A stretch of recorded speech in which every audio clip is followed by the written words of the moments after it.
warahmatullahi wabarakatuh. Waalaikumsalam warahmatullahi wabarakatuh. Tapi pun. Ya pun. Ya, bersama saya lagi Novelia Yulistin Sanggem di program podcast Ciao Ekam. Kali ini kita ada di segmen politik. Sudah hadir di studio seorang bapaknya kaum miskin kota yang beliau adalah kawan seperjuangan kami dulu, ya. Yang sekarang ia berada di sebuah organisasi bernama SPD, Solidaritas Pemuda Demokrati. Kita kenalan, kita ngobrol apa itu isi SPD dan program-programnya.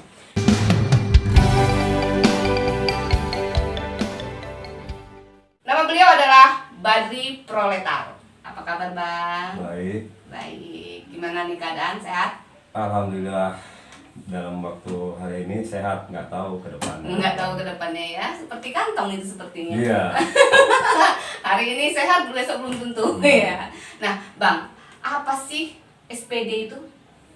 Ya, SPD adalah organisasi massa yang sifatnya lokal ya. Lokal. Hanya berada di Lampung, tidak berada di mana-mana karena kita ngelihat bahwa kita harus bangun Lampung gitu. Membangun Lampung. Nah, situasi sekarang kan kita ngelihat bahwa daerah sudah sekarang ya pilkada lah ya kan. Bicara pilkada, bicara kepentingan politik rakyat miskin hari ini. Politik rakyat miskin ya. Nah, sebelum kita bicara politik rakyat miskin dan pilkada, SPD ini dibentuk kapan dan siapa saja pendirinya? Ya, SPD ini dibentuk bulan berapa ya? Bulan 10 ya kan. Jadi tanggal berapa? Lupa kayaknya. Ya. Agak lupa. Sudah setahun yang lalu. Setahun lah. yang lalu, 2019 ya? Iya. 2019. Itu Sudah pendirinya? Pendirinya ada 12 orang. 12 orang. 12 orang. Kita ngumpulkan puing-puing lah, puing-puing yang Puing-puing. tersisa ya kan dari pertempuran. Puing-puing aktivis kayak sepertinya ya? Iya, puing-puing yang tersisa kita kumpulkan berinisiatif membangun namanya Ormas SPD. Bicara program, beliau sudah sempat menyentil sedikit tentang politik rakyat miskin. Pasti dia gaungkan soal itu. Nah, sehubungan dengan pilkada hari ini di Kota Bandar Lampung, apa yang dilakukan oleh SPD untuk menyikapinya? Ya, bicara soal pilkada di Bandar Lampung, kita hanya punya program kerakyatan ya. Tapi kita ngelihat bahwa ini ada 3 calon. Kita berharap tadinya ada calon independen yang bakal lolos di dalam pertarungan pilkada ini. Cuman back belakang ini kita ngelihat hanya cuma 3 calon. Ini kondisi objektif hanya 3 calon. Dan kita lihat tidak ada bukti nyata ya. Tidak ada bukti nyata, hanya obral janji ketiga-tiganya ini. Kenapa saya bilang hanya obral janji? Ya kita ngelihat bahwa keluhan masyarakat miskin saat ini masih banyak. Baik itu persoalan bansos yang tidak rata, baik itu persoalan hantu penggusuran, baik itu persoalan lapangan pekerjaan. Ini masih jauh dari kata merdeka yang hari ini. Itu yang kita lihat hari ini. Artinya kita menawarkan pada minggu-minggu lalu kita menawarkan namanya koin perubahan. Koin perubahan. Kepada siapa itu ditawarkan? Kepada 3 calon siapa yang mau dengan koin kepada 3 perubahan calon ini. tersebut. Iya, Ya. cuman sampai Mentah. hari ini Mentah. belum Mentah ada. atau mental? Mental ya. Mental. Atau sudah sounding belum ini? Belum ada komunikasi Belum ada lebih lanjut. komunikasi ya. Terus lalu Ya harapannya kita tawarin program. Menawarkan Program yang paling mendesak rakyat Bandar Lampung ya kan. Kalau kita ngeliat sekarang programnya lapangan kerja lah ya. Karena ada tuh pemerintah hari ini gagal dalam menciptakan lapangan kerja. Kenapa? Dibuktikan dengan maraknya pedagang kaki lima di Bandar Lampung yang melanggar peraturan daerah ya kan. Badan jalan ditempatin untuk berdagang. Ini artinya kegagalan, bentuk kegagalan pemerintah dalam menciptakan lapangan pekerjaan. Belum lagi supir-supir angkot tuh, yang nasibnya sama kayak saya ya kan. Artinya perpanjangan izin trayek segala macam tidak ada sampai hari ini. Artinya tidak ada atau dipersulit? Tidak ada. Tidak ada. Akan dihilangkan artinya yang namanya supir angkot. Nah, cuman jalan keluar bagi mereka ini apa? Seperti apa? Ini tidak ada. Yang namanya calon wali kota itu yang menyuarakan aspirasi warga miskin di Kota Bandar Lampung. solusi untuk warga miskin ya. Iya, Poin solusi. perubahan ini dilontarkan oleh hanya SPD atau ada front atau aliansi yang bergabung dalam koin perubahan? Ya, jadi ya kita kembali bahwa rakyat ini harus bersatu ya. Jadi saya mencoba untuk berkomunikasi dengan beberapa organisasi rakyat di Bandar Lampung yang konsisten dalam penanganan rakyat miskin perkotaan. Itu ada gabungan dari Jaringan Rakyat Miskin Kota, Jaringan Rakyat Miskin Kota, ada SKAP apa itu ya, kepada dia bicara soal publik lah ya, strategi publik. Dia itu ada 3 lah sementara ini. Cuman kita berharap bahwa bukan hanya 3 saja yang mau bergabung bersama kami, karena prinsipnya yang memimpin kota ini mestinya kami, bukan mereka gitu. Oh iya, yang memimpin seharusnya Ya kita gitu, bukan ya. mereka gitu. Di Karena tempatnya kita tahu, rakyat ya, iya, ya. karena kita tahu penderitaan rakyat miskin perkotaan itu seperti apa. Gitu. Iya, seharusnya kenapa nggak nyalon independen kemarin? Ya kita melihat kondisi organisasi melemah, habis bekas pertempuran yang hebat lah ya. Hebat, ya. Jadi kita berupaya konsolidasi diri, bagaimana cara menguatkan, dan kedepannya harus kita gitu. Karena siapa lagi Iya. yang mau ini ya memperjuangkan rakyat miskin. Nah, bicara kegagalan, artinya mungkin kegagalan lah ya, karena menurut Bang Badri adalah bahwa sampai hari ini kemiskinan masih merajalela di Bandar Lampung. Artinya kepemimpinan yang kemarin itu gagal dong, Bang. Jelas Gagal ya. gagal. Tapi Nggak ada satu gitu. calon yang dia belum memimpin Bandar Lampung. Apakah itu merupakan jaminan untuk, atau tidak menjadi jaminan mereka akan calon-calon ini bisa? Ya kita tahu lah, bicara soal pilkada ini kan bicara Kepentingan. ya kepentingan kaum yang pemodal ya kan. Kita tahu lah, artinya kita miris lah ngelihat pemimpin hari ini ada 3 calon. Kita nggak bisa berharap penuh dengan beliau, makanya kita menawarkan yang namanya kontrak politik kepada siapapun calon yang mau jadi pemimpin Bandar Lampung gitu loh. Jadi SPD ini bersama aliansinya menawarkan sebuah program bernama Koin Perubahan. Iya. Apa itu koin perubahan? Apakah berbentuk koin atau berbentuk program? Jadi koin perubahan ini kita ngelihat bahwa rakyat miskin ini keluar dari rumah dari sebelum matahari terbit sampai matahari terbenam. Dari gelap sampai gelap masih kehidupannya ini menderita. Ya Pulang kan? pergi pagi pulang pagi nih. Iya, artinya masih kehidupan mereka menderita. Kenapa menderita? Karena ada sistem yang tidak berpihak sama mereka, baik itu supir angkot, pedagang kaki 5, tukang ojek, ya kan, tukang becak, belum lagi pedagang asongan. Ya banyaklah rakyat miskin di Kota Bandar Lampung ini yang sampai saat ini menderita. Gitu. Jadi kita melihat bahwa kita harus menciptakan namanya politik rakyat miskin dengan cara koin perubahan.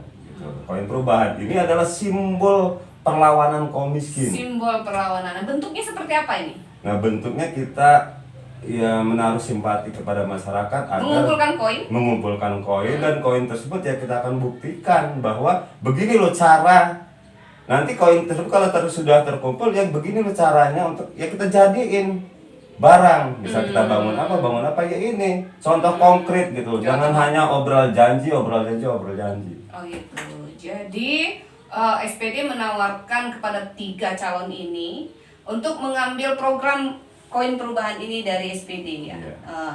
Istilahnya ini solusi loh kalau mau membangun Lampung ya inilah caranya. Seperti itu ya. Cara kegagalan artinya ada satu yang memegang penuh dulu ya.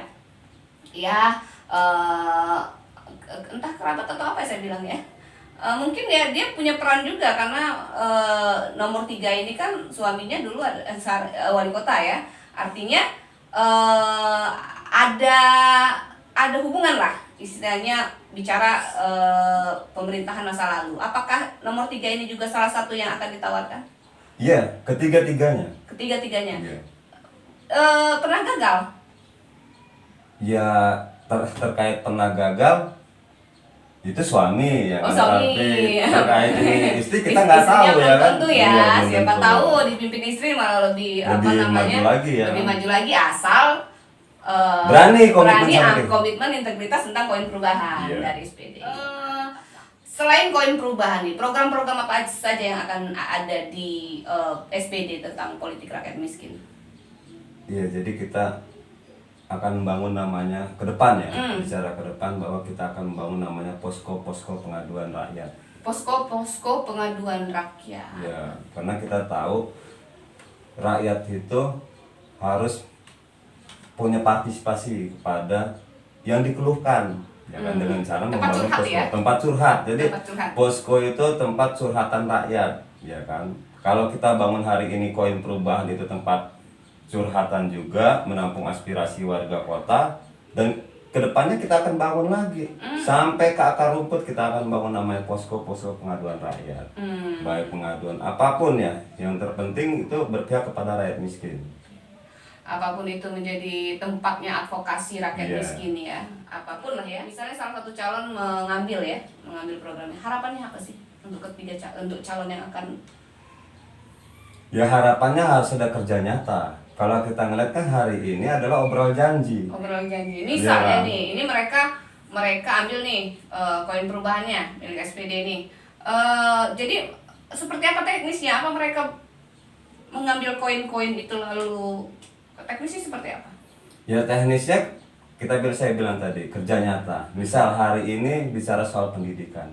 Bicara soal pendidikan hari ini rakyat miskin itu berada di rumah-rumah. Sementara rakyat miskin itu nggak semua anak punya yang namanya HP Android. Ya. Artinya harus disiapin kantong-kantong oleh pemimpin tersebut. Misal kita buat sanggar pendidikan, di setiap kantong disiapin wifi, ya kan, harus ada kerja konkret. Jadi pemimpin itu bukan hanya obrol janji ke depan. Jika saya jadi wali kota ke depan, jika saya nggak bisa seperti itu. Kerja konkret hari ini rakyat butuh. Tidak semua warga miskin itu ada HP Android dengan sistem pendidikan seperti ini. Nah sementara dia harus di rumah. Ya kenapa nggak disiapin tempat? Di setiap RT disiapin tempat, anak berkumpul itu minimal 30 orang mengikuti protokol kesehatan gitu. Ada wifi-nya. Kan kebanyakan warga miskin nggak mampu beli wifi, nggak mampu beli bayar ya kan gitu loh. Iya, saya masih agak rancu soal koinnya nih Bang. Ketika calon pemimpin ini mengambil program koin itu artinya dia mengambil lagi koin dari masyarakat atau dia mengeluarkan koin? Karena kalau dia mengambil lagi koin dengan masyarakat, pajak saja sudah agak memberatkan masyarakat kan. Jadi namanya koinnya kan simbol. Simbol perjuangan kaum miskin di perkotaan. Hanya simbolnya saja. Hanya simbol. Nama koinnya saja. Simbol perjuangan. Adapun nanti kita koinnya itu ada isi uangnya, ya kita sumbangin saja sama fakir miskin yang ada di Kota Bandar Lampung. Tapi kita ingin membuktikan adakah calon pemimpin itu yang kerjanya konkret buat masyarakat Bandar Lampung, bukan hanya janji-janji saja. Jadi maknanya mungkin nggak usah loh berat-berat besar-besar ya janji-janji ini koin dalam bentuk koin saja mampu nggak nih? Itu mungkin dia diambil dari hikmah filosofi. Pasti percaya dengan bahwa pilkada ini mendapat jaminan bahwa akan ada keberpihakan terhadap rakyat miskin.